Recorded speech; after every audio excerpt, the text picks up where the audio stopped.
1, 2, 3.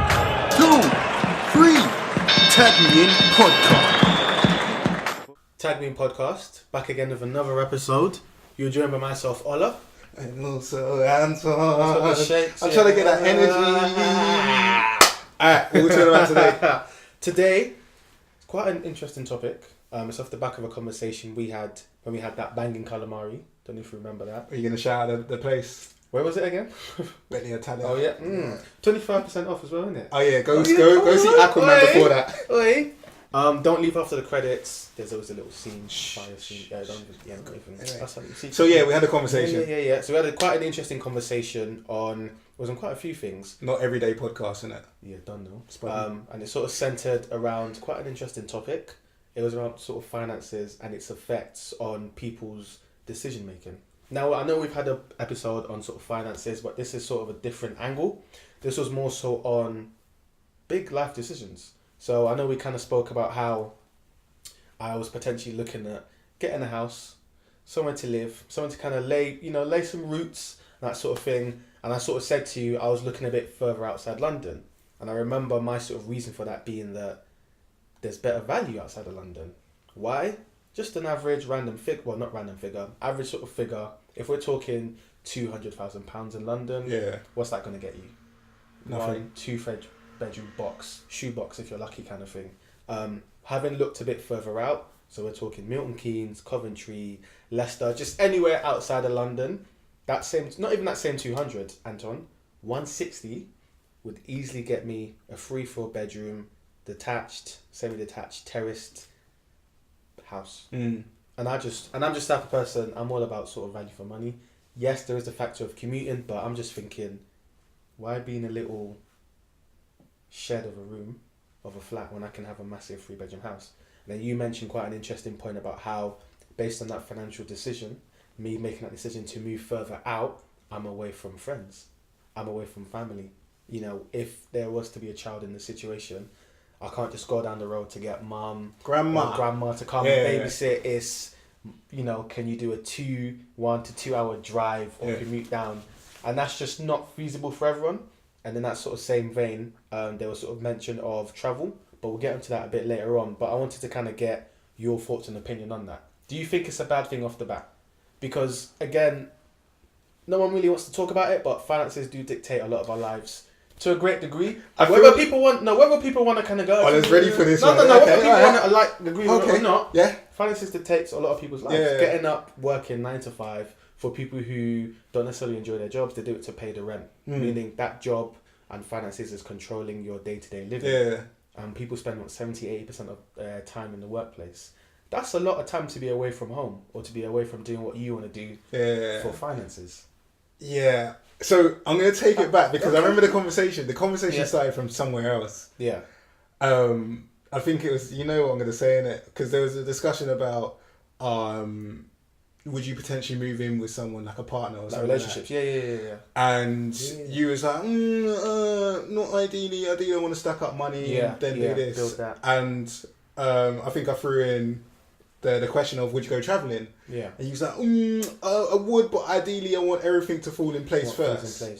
And that's what triggered me. I was like, so if you don't get a certain amount of money in your bank at a certain time, then you may never go travelling. And I was very real and I was very blunt. And I said I said, from my perspective, and you know yourself best, and I didn't mean no disrespect in saying it. No, with you, I hear you. I was like, you could be potentially saying, I want to make an extra 50k in the next 3 years.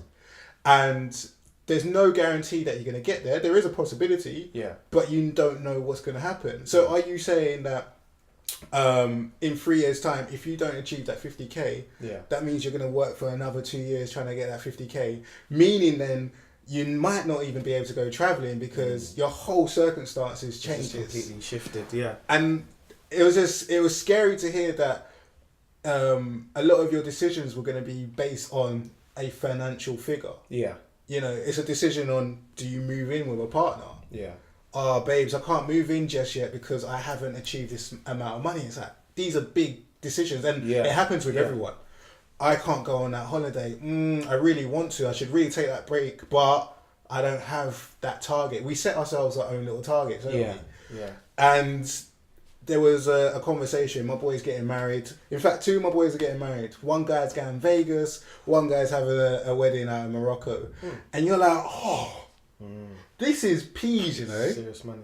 And a lot of people will decide on whether to go, on whether it's sensible for them. But I find that extreme.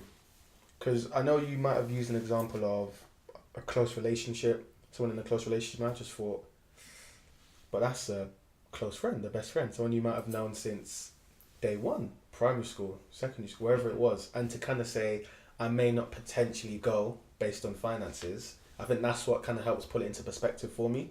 But again, like we said, this is the reality for a lot of people. Yeah. A lot of people are in situations where, not even by choice, but just by sheer sort of circumstance, they physically cannot afford to do certain things. That's the truth of it. That's how scary it is. I know, that's when I was sort of deep in that, I was like, this is mad. It's mad how a lot of people, again, it's sort of in the same vein of living paycheck to paycheck, that kind of stress. And it's like, people are very sort of limited and kind of constrained in terms of the way they want to live their real life based on their finances or lack thereof. And it really just kind of gets you thinking like, wow. It's scary. It's scary. And I remember you sort of saying, I really can't see you doing it. And I was just like, I was kind of deep in it. I was like, I understand where you're coming from, but I definitely would like to believe that I'll still go out and explore various other countries and cultures, not based on sort of having X amount in the account. For me, it was more so, okay, I'm in love with the idea of having something sort of there. I'm away travelling, doing whatever. Man's covered his eye. You know, I'm away travelling. I'm kind of like, I can't even see it. But then man's just got that, Yeah. Oh, what? Swear, I've just got not even a million. Like even if hold on, let me ask you something. So, imagine you have a vision of your life. You know your life is going to be 80 years long. Yeah. Yeah. Why can you not take 3 months out? I can. At any point. So now, right now, logistically, I think what I'm saying is my job is you need to be in there for like a certain, most jobs like you need to be here for 2-3 years before you can actually take a sabbatical or whatever career leave. So the opportunity's there, you don't want to mess up that opportunity, right? Yeah, so I'm sort of saying, actually, let me think about this logically. I'm at a point in my life where I do want to do it. I like stability. If I go now, I kind of lose that stability instantly. Got to start again. 2 years down the line, you got your stability. Yeah. I'm gone. Yes? Yeah. Or is it, have I got, blindfold, have I got those things running in the background? For me, it's more so... Because what I'm saying is, you're off for 90 days. I know they say no days off. Yeah. But 90 days of your life, when you're comparing it to 80 years, 365 days, I think that's going to be small. I don't think it's going to have a detrimental impact on your life. It won't, but it's different for everyone. So again, it's what... This is what I'm saying. But on the real, is it detrimental? Like, would it all seriously... But this is my sort of point of view. Let's say Lex, I'm like, fuck it, I'm going. All my boys are left their jobs. I'm going. What? Move. Yeah. Cool. I go. I know the type of person I am.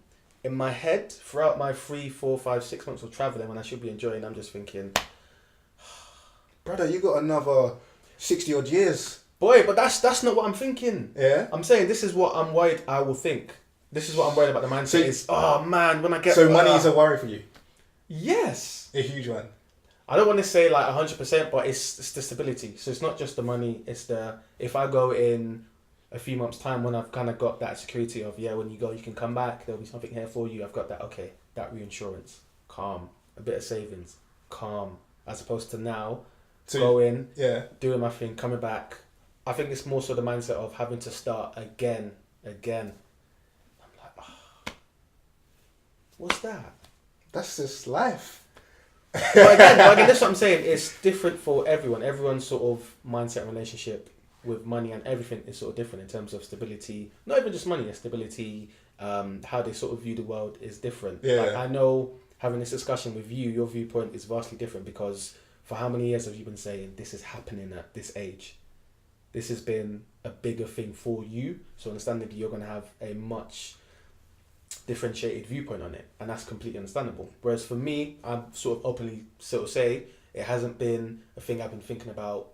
How long would you say? Sort of university time, right? So 5 years. Yeah. For me, it hasn't been even that, longer. It hasn't been that 5+ years. No, at this point, I'm 100%. But could you say? It's always kind of been in my head. And I think that was the question, like, is it a big thing for you? So let's move aside from that example. Yeah.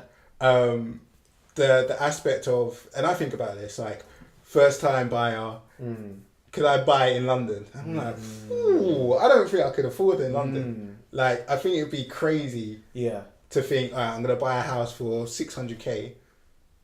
Then again, 600k is extreme, but the average house price in London is 700k. Yeah. A 1-bed flat, they're saying Croydon's 450. Yeah. I need 10% of that being deposit. And then the time it takes you to get that house prices. Or you could do Help to Buy, so 5%, but even still, we're talking what, 22k, 5% deposit. Brother, I've got that, but boy, do I want to put that down? Yeah. Or could I move out somewhere else? But there's this whole realization that happened when, I think over the past 2 years, especially living in Bristol and then coming back to London, that things just fell into place, and I felt like I was cool in Bristol, but fam, London is the place because friends, family, honestly, the culture of it, and you have to kind of get yourself into a place of thinking of, is it worth putting yourself in? Obviously, it's down to choice. You said it before. Some people don't have control. Yeah. But if you have the control and you're making that deciding factor of, yeah, I'm going to move out here because it's cheaper, but there is a cost factor, as in a negative cost. Yeah, there's pros and cons. Yeah. So the pros is I get on the property ladder. Yeah. First of all, is that a good thinking anyway? Yeah. You know, why are you doing it? Yeah. That's a whole other topic. That's like, and there's that's a whole other argument whether generation rent or should we generation like buying properties. But obviously, you're thinking about a legacy and passing on that property into your family, so that's important.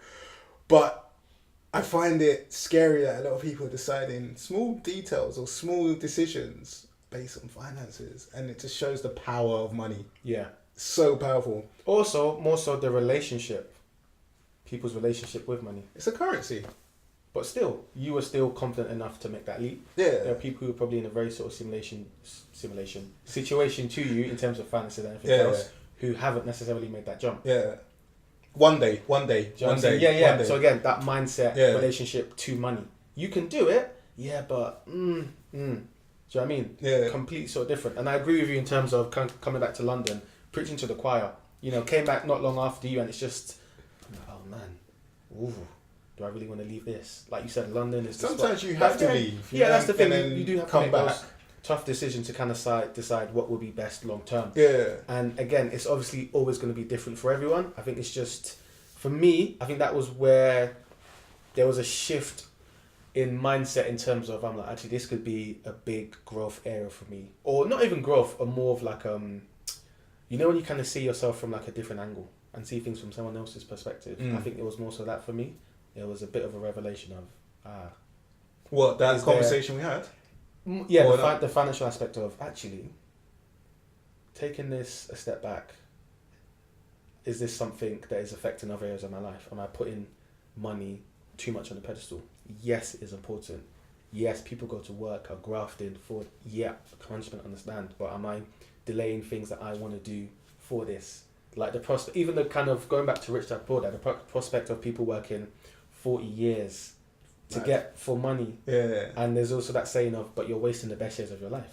The best years of your life are behind the desk for a lot of, obviously, for the sort of average person. You know, on that kind of dying bed, you know, going back to sort of... What, the 5 regrets? 5 regrets. Yeah. Who really is there saying, oh man, I wish I put more hours in. Man should have done more overtime, man. No. Take me now, Lord. Take me now. Do you know what I mean? Yeah. That's that was one of the biggest regrets. That's what I'm saying. Wishing they never worked so hard. Literally. Yeah. That's almost number one. So I'm just saying, actually, let me really kind of take a step back and deep this. But it's being smart. And it means like being smart of how you use your time, but also how you use your money.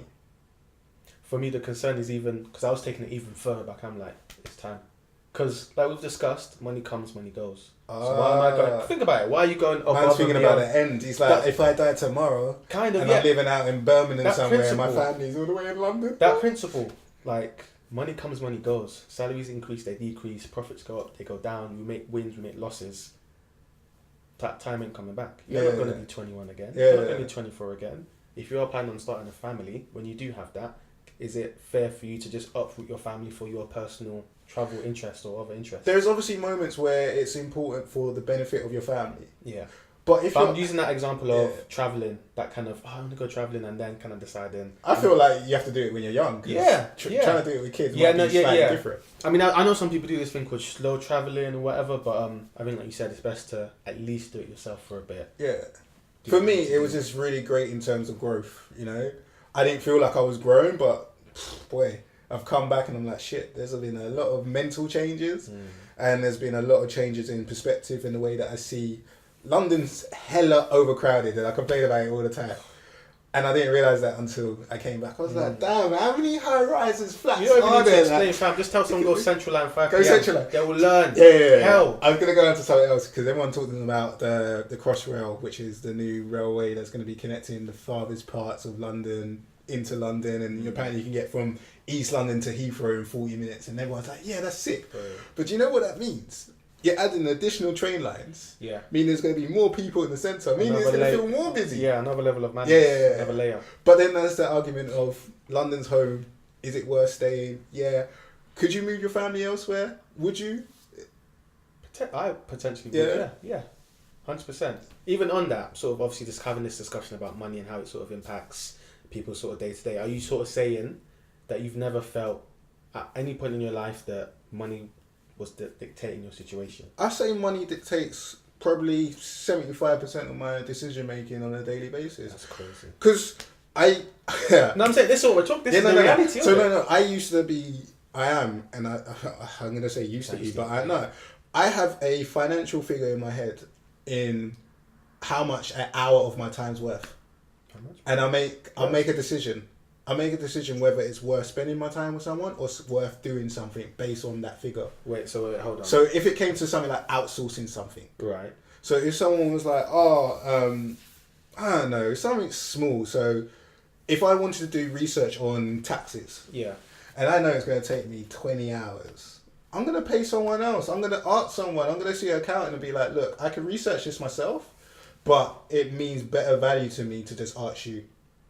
And that's the way I see things. So it's almost got a financial decision behind it. Is it worth my time or is it worth someone else's time? But in that sort of payment context, which I think is quite interesting, is that how you sort of ascribe payment to that person? Like if you're, for example, saying your time is worth £30 an hour, would you then only sort of pay that amount for that specialist in that context, if that makes sense? Yeah, to make it justified. Yeah. So it's a decision-making factor. Like, okay, if you were doing it, but if this person do it, this is the value.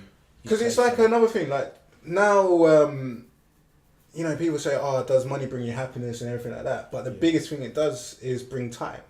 So if you have X amount of money in your bank and you had the opportunity to pay someone to do your ironing, your dry cleaning, or to come around and clean your house, I don't know if you're up for that, or to cook your food, one of those options, you're probably going to be like, if I can afford it, I'll do it.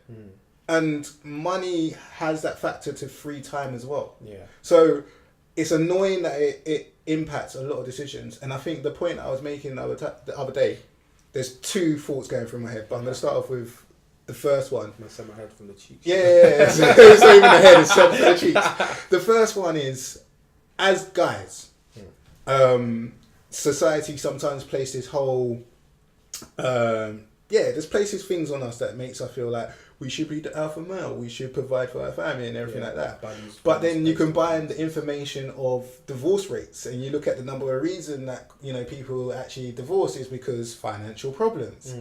And you've got that stress on your head, you're thinking, so I'm going to get into a relationship and I've got to make sure I'm on job because I'm scared that my relationship is going to end in divorce because financially we're not going to be stable. And it's just like, it's mad the impact money has in everyday living. It's crazy. It's actually mad. The second thought was I did a survey. No, I came across an article and it was like titled "How to Live Long." I was like, yeah, I'm about this longevity. I'm there. And it makes you do like a survey. So it goes, where are you from? I'm from London. Cool. Are you a male? Yeah, I'm a male. How old are you? I'm like, 28. 27 in fact, 28 soon. And it goes, does a calculation. It goes, based on statistics, the average life expectancy for a male living in London is 70 years old. Wow. And I was like, right, calculating. I was like, that's 1/3 of my life. I've only got 2/3 left. Oh man, I need to do something. Anxiety. And then I'm looking at it, and I was having a conversation with my mum. I was like, Mum, did you know this? She was like, yeah, it's about 70, 80, but it depends where you're getting the sources from. I was like, yeah, you're right. And I was like, what's retirement age? 65. Maybe for us, 70. It's going up. Yeah, it's going to be right. Yeah. And that's another scary thing. Are you going to work the whole of your life? And this is what people do, and there's nothing wrong with it. But are you going to make sure that you're living your life throughout that time? Yeah. Because you could retire at 77 and hopefully not, but you could die 3 years later. 80 hits you. Boom. Done. Are you going to look back, 5 regrets, and be like, oh man, I wish I never worked so hard. I wish I allowed myself to express myself. Are you going to have all these regrets? Or are you going to look back on it and be like, yo, that was a sick life. Yeah, there were some moments where I didn't have too much money in the bank, but money comes, money goes. I can somehow find a way. Cool. And there's a lot of decision making that goes into living within your means. Yeah. So I could potentially, me, by myself, do I need a 3-4 bed house? And I was at this point when I was in Bristol. I was looking at 3-4 bed houses. I was competing with people who had kids looking for like good schools around the area. Yeah. And I'm like, I wanted a garage. I wanted everything, but I don't know why I was thinking. Yeah, but I don't. I want to be like you. Yeah, I want to be like you. I'm not there yet. But in my thinking, I was thinking more of an investment strategy, but also the space and the potential. But at the same time, I could have scaled that way back. I could have, and at the time, I could have scaled it to a point where I got a 2-bed flat, 100K, probably pay it off by now or some madness, and I could be laughing. Circumstances could have been so different. It's funny how a lot of financial decisions hold us back because there's this element of fear. So people be like, oh man, I could have invested in Facebook time ago, you know. Why didn't you? What was stopping you? Money. Do you think it's always fair though, or sometimes a lack of? Because sometimes I think one element is sometimes a lack of would have been like char. No, a lack of I want to invest in Facebook. I just don't have the money. Yeah, I think that's like one aspect. Fair as well. Many different ones. Yeah, you can't. Yeah. You cannot predict. So I was listening to a podcast the other day, and it's titled Money, and the guy was saying, there's a lot of uncertainty going on. Brexit. Are we going to head into a recession? Is the housing market going to crash because it's a 7-year cycle? Blah, blah, blah. And my guy said, the best way to avoid a recession?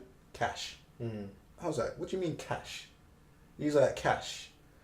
And he was saying, you have cash in the bank. So the next time another recession happens, you can... Buying spree. You can go crazy. Yeah. It's like, well, everyone else is selling. I'll take that. Yeah. Rich Dad, Poor Dad, prime example. Discount. He did the same thing. He bought condos. He uses the other people's money. Discount. And it's crazy to think that money is a huge factor. What do you do? I think it comes from that mindset shift. Understanding its importance and its role. It's a means to an end. It's not your entire life. It's one aspect. And it shouldn't kind of overshadow all major decisions. So I think, again, it comes to that kind of taking a step back and really kind of evaluating, well, if money wasn't an issue, would this still happen? So why are we making money the prime factor? And I think that's where a lot of people kind of get why it's crossing. Again, like you mentioned, that's where the kind of fear sets in. That's when the kind of setback of, they're kind of, should I? I'm not sure. And then once that doubt sets in, I think sometimes for a lot of people it's game over. They just kind of stay in that sort of situation of just not really making that move, not really making that decision. And I think, again, it's just kind of looking at the environment as well. Who has done what I want to do? What was their financial situation? Oh, they don't even have half of what I made, but they still made that leap. Yeah. Why? Confidence? Lack of fear? What was it? And just kind of evaluating and kind of making that leap.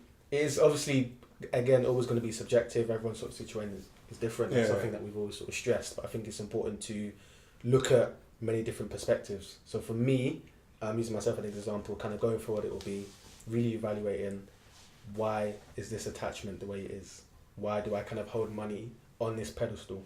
Has it come from the way I was raised? Has it come from what I listen to? I'm guessing that's your big target though. Like, you have a dream which is maybe to be financially free, and at that moment you're living. Because I'm sort of seeing it as work hard now. Yeah, kind of, I'm on this track. Let me just do what I'm doing. When I get there, I know that I'm not saying life will be perfect. I know that things will be good. Yeah. Nice. I'll have the ability, again, that freedom to do that and not have to worry. Whereas if I do it now, I'm going to worry about it once I'm out there, and then when I get back, I'm still going. So I'm like, ugh, I went out, I was worried I wouldn't enjoy it. I went out, I didn't enjoy it. Now I'm back, stressing. Let me just kind of stay on. Yeah. But again, that could be in and of itself something that might need to change or be looked at and adjusted and sort of somehow. And I think, again, for me, and something we've mentioned in sort of previous episodes, is that awareness of it. Having that awareness. That's copping out, man. No, it's not. No, it's not. That's step one. It's that awareness. You know, being aware of yourself. Something that we talk about and we kind of, it's in our blood. A large part of our podcast and what we listen to and read is self-awareness, self-development, and that kind of starts with, but look at yourself first. Education. Look in the mirror. Who are you? What are you about? You know, what are your strengths? What are your weaknesses? And then taking that and kind of showing that light in sort of other areas again, and just sort of improving from there. So yeah. I hear that because you ever been in a scenario where someone's like, "Oh, come out for dinner," and they told you the price, and you're like, "Nah." You check the menu and just like, you know, I think I'm gonna be sick that day. No, I'm not about it. Yeah. But you're missing something that this could be potentially a friend that's in town for the first time in 6 months. Okay, with that example, how would you deal with it? Come up with a suggestion, be like, boy, that's a bit much, compromise. I think communication works, but also it's weighing it up, and it's so hard to do it because you don't actively do it. You don't actually think about every single decision you make and the factor or the contribution or the influence money has on it. Yeah. So this is an example for me. I would drive past 4 petrol stations to go to the cheapest one. Mm-hmm. Save those 4p's you spent getting there. For no reason. For no reason. And overall, just saving 4p. And it's just like, was it really worth it? I'll be running on fumes. Make it. Almost putting there, that cheap almost there. As the price. Petrol. Roll back. It's just damn. Put it in. See what happens. Really and truthfully, I passed 4 petrol stations. I could have just went to the first one. That means I don't be late for like whatever I was supposed to be at. Like usually I'm like, oh, I'm really sorry guys. Yeah, there was traffic. Yeah. Nah. Cheap petrol, man. I drove 10 minutes out of my way to get petrol. I don't really know what you can do. What I know I'm trying to do is taking a step back and realizing the world that I was living in before. You know, I was very money orientated. Think I'm still am, but I'm trying to step back and think there's so much more to life than just money. So for you, that key understanding of there's more to life. Like money's important in my eyes. I want to be financially free, but health, spending time with the people, like even if it comes at a cost. If it's an Uber and I'm like, I don't really want to, but what's the actual benefit I'm going to get from being with that person? So that's where I am now, and you know, I'm not at the end of it. I'm just at the start. But it's a journey. It's a process. But it's just breaking out of it. Yeah. So. No, again, I think you kind of hit the nail on the head again. For me, again, that sort of awareness, taking that step back and really sort of evaluating what is really important. If you it all boiled down to a few factors. Taking money out, what would be the most important factors for you? And those should take precedence over finances. Yeah. But also having that intelligent mind, stable mind of saying, well, money is important and it will factor into most areas of your life. How can we find that healthy balance? Yeah. It's being real, the reality is being real. Because you've got to be realistic with your goals as well. Yeah. You know, one thing I've learned, was it last year? I was like, I'm going to make 100k. Ooh, man's going to make 100k. Man didn't make that 100k. It was a goal. But if I said, I actually had this, I said, if I make 100k, I'll cop a house and I'll get myself a new car. Was it, which one was it again? The BMW Saturn? The i8. That's it. That's the one. That's the baby. That was the babe. Just for a short time, just to live that life. And I didn't make it. But it doesn't mean I can't still get those things. I just have to think differently. It's a journey. Continuous journey. Don't stop. Yeah. Because money will get you down, man. I ain't got enough. When's it going to come? Oh, it's a flipping journey. It is mad. It could take you 15 years. And that's the scary thing about it. Like, unless you're making that money now, and you could times it, and you can say, I can achieve it in 12 years, 5 years, it's a ambition. Yeah. And you can't base the rest of your life on that ambition. That's how I'm thinking now. Yeah. Because the goalpost could come closer, but it could also go further out. Yeah, it just keeps moving. And there's no guarantee for tomorrow. Yeah. And that's scary. You could cross the road leaving Tesco's, or you can have your little McDonald's or your KFC batting on a wing. You're hungry. Okay, but you don't know what could happen at that point. You know, you could be in, I don't know, making money by doing sponsored charity runs. Now you can't really run that fast anymore. Boy.